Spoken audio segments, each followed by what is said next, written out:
ကြီးသူနဲ့ပြီးစားပြီးထားခဲ့တယ် တောင်ကြီးသူလေးတယောက်လောက်နေဒီစားဟိုမြောက်ပိုင်းသူတွေနဲ့ကျုံမပေးဘူးတောင်ပိုင်းသူလေးနဲ့က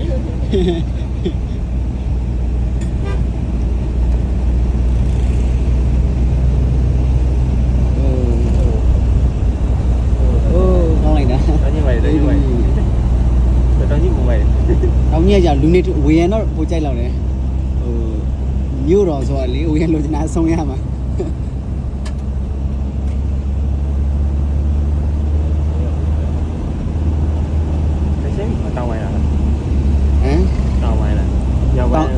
မြောက်ပိုင်းကလာရှုတောင်ပိုင်းကတောင်ကြီးကျင်းပြီဒီကုလိုရမျိုးတော့ပါလေအဲ့လိုတော့မရှိဘူးခွဲလိုက်တယ်နော်တောင်ပိုင်းမြောက်ပိုင်းအရှေ့ပိုင်းဆိုကျိုင်းတော်နော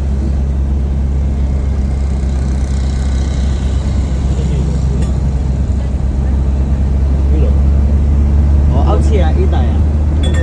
စောက်ပဲ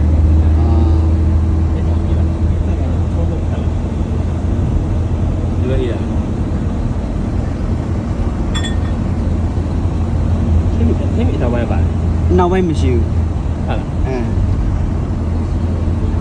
ဟုတ်လားနောက်ပါဘူးကြီး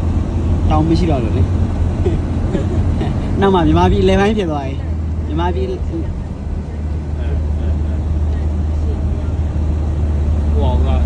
တခြားဟိုတွေပါသွားတယ်မြန်မာပြည်လေပိုင်းဖြစ်သွားတယ်လေတောင်ဆိုတော့မထားပဲနဲ့မရှိလည်းပါသွားပူသွားတဲ့ຢာတွေတို့တောင်ချင်းမြန်မာပြည်လေပိုင်းဖြစ်သွားတယ်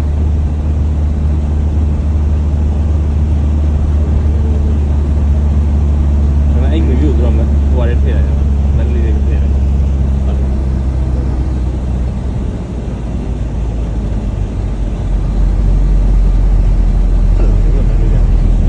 ုတ်တယ်ဒါ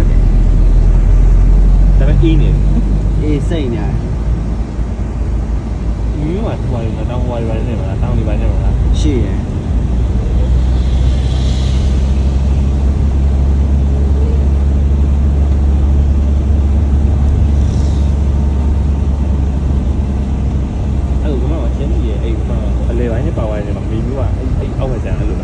လေပိုင်းရေလို့တော့မဟုတ်ဘူး။ကျွန်တော်လည်းဘယ်လိုပြောရမလဲ။တောင်တန်းကြီးကအလျားလိုက်ကြီးရော။မြန်မာပြည်ရှိအလျားလိုက်တော့တောင်မြောက်အရှိပေါ့။အရှိဘက်မှာလည်းအရှိဘက်မှာတရုတ်ပြည်ပဲရှိပါတယ်။နောက်ကြတော့မရှိတော့နောက်ကမန္တလေးတိုင်းအဲ့လိုဖြစ်သွားတယ်။အဲ့နားလည်းကက်ရတာလို့ပြောတာ။ဟုတ်တယ်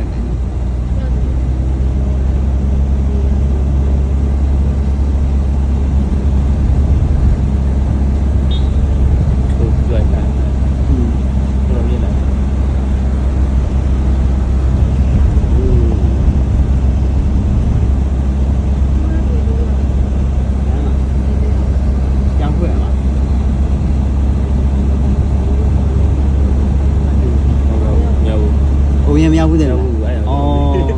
ဟိုမေမျိုးကပိုးအေးရနော်။အေးစိတ်နေ။ဘယ်နေသွားကြရအောင်။ကျွန်တော်ကဟိုမှာသွားတာ9လပိုင်းလား